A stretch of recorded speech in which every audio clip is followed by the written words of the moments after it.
అరుణాచలం అంటే నిజంగా దేవుని దర్శనం చేసుకోనికి ఎంత సంతోషంగా పోతాము.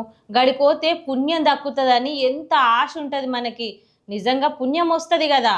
కానీ పుణ్యంతోని అరాచకాలు, అన్యాయాలు గూడా జరుగుతున్నాయి.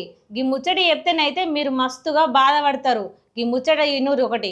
అయితే ఒక ఇద్దరు భార్యాభర్తలైతే దర్శనం చేసుకోనికి మీదికి పోతుర్రంట. పోయే క్రమంలో పాపం భార్యకి అలసటొచ్చి ఇక టిఫిన్ తెత్తా అని భర్త కిందికి పోయి వచ్చే వరకు ఆ భార్యను పాపం దుండగులు 8 మంది మీద దాడి చేసిరంట. ఇక చెట్లల్లో గుంజుకపోయి కూడా మానభంగం చేసిరంట. నిజంగా ఎంత ఘోరం ఈ ముచ్చట. ఇక తిరిగొచ్చిన ఆ భర్తను మస్తుగా బెదిరించిరంట. తీరా అక్కడికి నుంచి వెళ్ళిపోయిన తర్వాత అర్థమైంది ఏంటంటే ఆ దుండగులు ఆమెని మొత్తం వీడియోలు తీసి ఆ వీడియోలు భర్తకు చూపించి బ్లాక్మెయిల్ చేసుడు మొదలుపెట్టిరంట.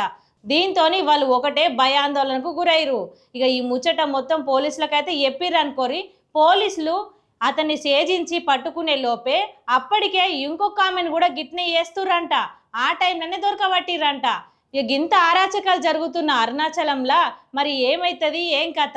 అరుణాచలం దర్శనానికి వెళ్తే దేవుని దర్శనం జరుగుతుందని అనుకుంటాం, కానీ గిట్ల అరాచకాలు జరుగుతున్నాయని తెలిస్తే మళ్ళీ ఎవరన్నా పోతారా? మరి దీని మీద ఎట్లాంటి యాక్షన్ తీసుకుంటాడో చూడాలి. విజయ్ దళపతి సీఎంగా అయినాక అక్కడ ఓ తీరు మంచి టాక్ అయితే వచ్చింది.